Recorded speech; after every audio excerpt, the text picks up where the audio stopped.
Chapter 7 Alternating Current. What is alternating current? It is the current whose magnitude change continuously and direction reverse periodically. Means इसमें जो आपके पास current change होगा वो क्या होगा, continuous होगा और सेम पीरियड के साथ उसमें वो मूवमेंट होगी. This current is represented by the equation I is equal to I naught sin omega t plus phi. Here I is the instantaneous value of current, I naught is the peak or maximum value of current, phi is the initial phase and W is the angular frequency. Alternating current is represented by the waveform as shown in below. This is I is equal to I naught sin omega t, उसके लिए आपके पास ये form होगी. And this is the form of I is equal to I naught cos omega t. और same case में अगर आपके पास EMF find out करने के लिए आ जाए तो उसके लिए इक्वेशन होगी I is equal to E naught sin omega t plus phi. Next topic is mean or average value of AC. The mean or average value of AC in half cycle is defined as the value of direct current.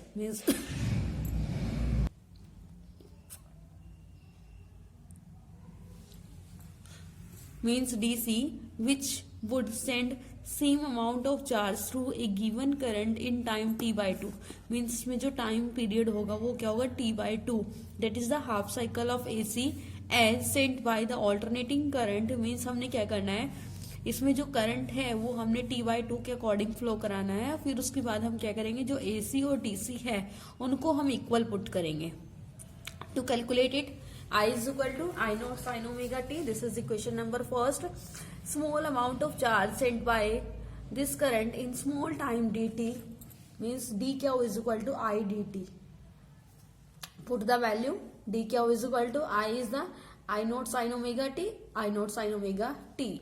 This is equation number 2. Total charge is calculated by integrating both side of equation 2. That is dq की integration करोगे आपके पास क्या हुआ जाएगी.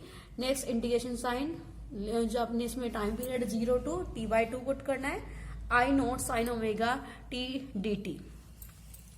Q is equal to I naught is the constant. And अब आप यहां से इंटीग्रेशन को सॉल्व करोगे. Integration 0 to t by 2 mean sine omega t और इसकी इंटीग्रेशन होती है minus cos omega t by omega और लिमिट पुट करोगे 0 to t by 2. Next step में हम लिमिट पुट करेंगे. Upper limit minus lower limit minus I naught omega T constant term है cos omega T into upper limit is t by 2 means t के small t के place पर हम t by 2 put करेंगे minus cos और यहाँ पर 0 put करेंगे.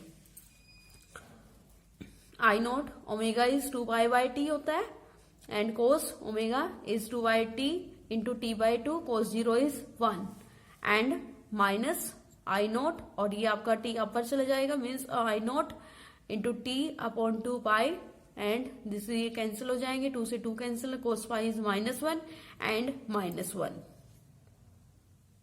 And after solving this equation we get q is equal to 2 I naught into t upon 2 pi. If IDC is the direct value of current which would send same amount of charge in t by 2, then q is equal to IDC into t by 2. This is equation number 4. Comparing equations third and fourth. Third और equation fourth को हम compare करेंगे. Left hand side equal automatically right hand side are also equal. Then IDC into t by 2 is equal to 2 I naught upon 2 pi cancel. Then IDC is equal to t से t cancel हो जाएगा 2 I naught upon pi and value of IDC is equal to I naught को हम यहीं पर ऐसे रखेंगे और 2 upon pi को हम सॉल्व करेंगे मीन्स 3.14 पुट करके means value is 0.637 I naught means IDC is equal to 0.637 I naught. This which is the mean value of average of AC. Next topic is mean or average value of alternating EMF.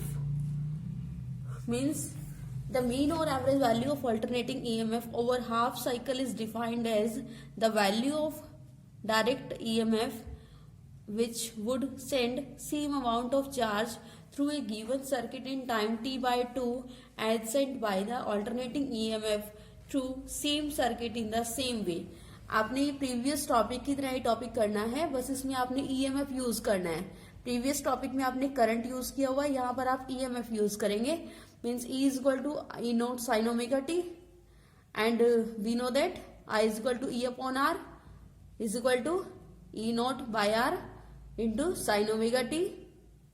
अब आपके पास जो ये equation है ये आपने previous topic में solve कर ली है, तो वहां से आपने सेम कॉपी करना है.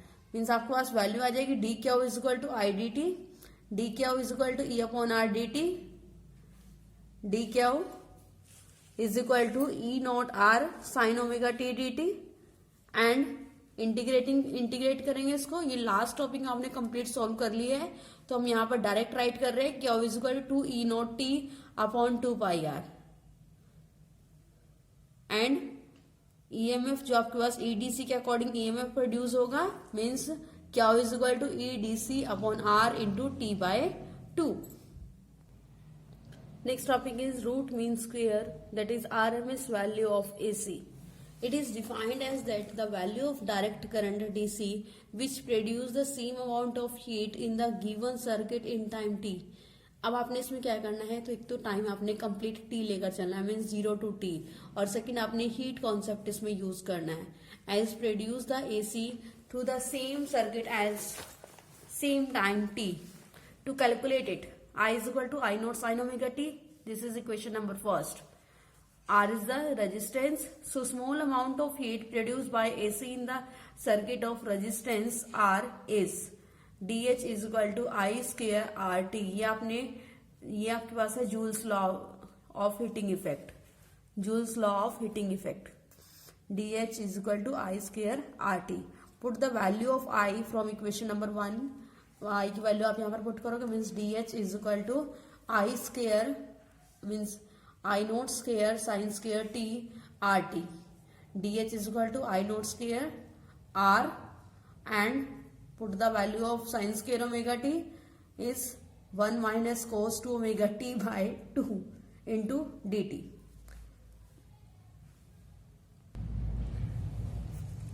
अब हम इसको सेपरेट करेंगे.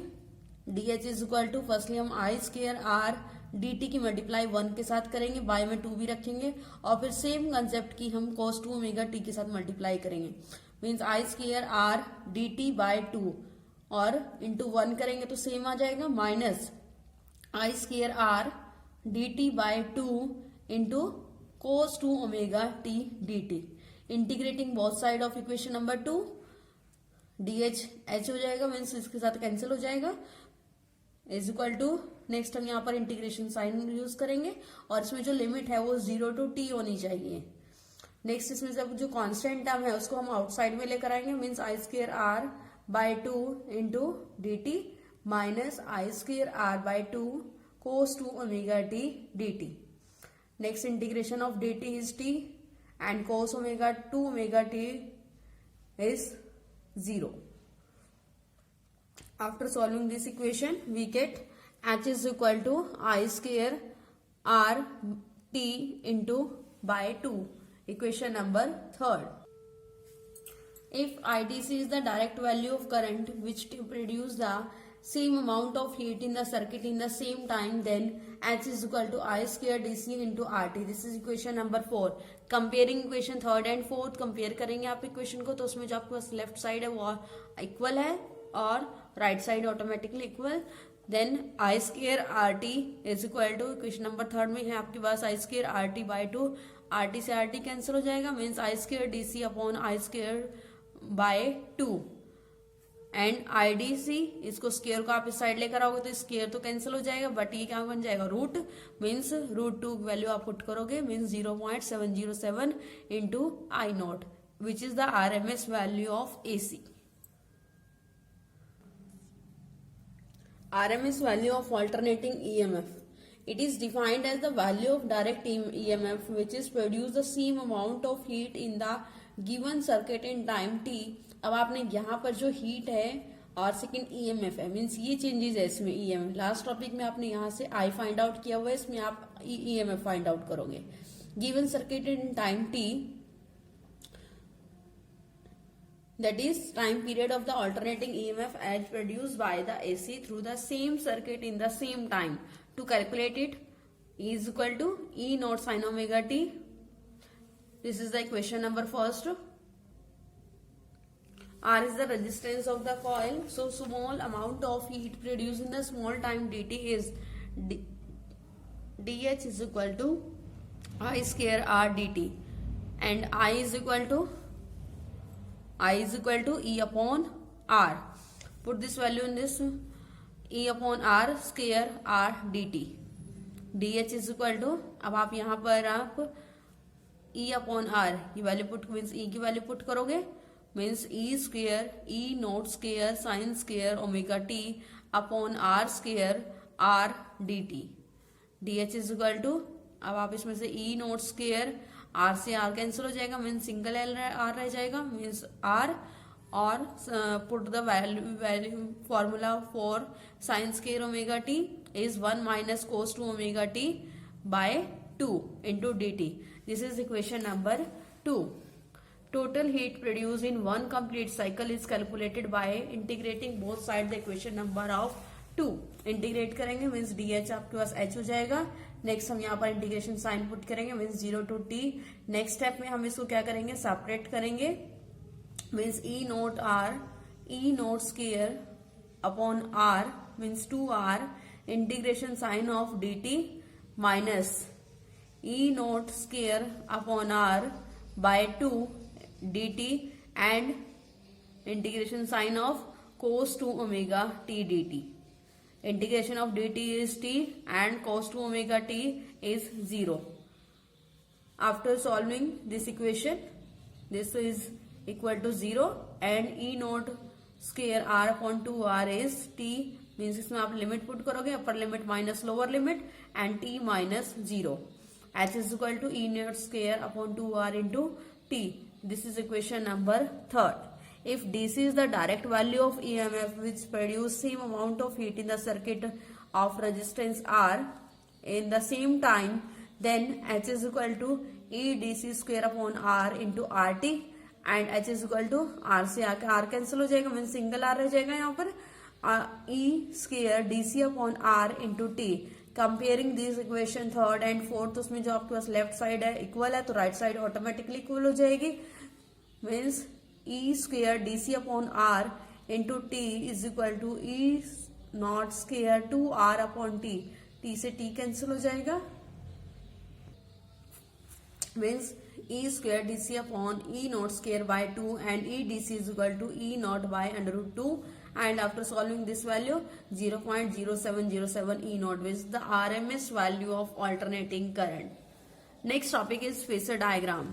It is a vector representation which is used to represent the initial phase of alternating current and voltage in the given circuit. Thus we calculate the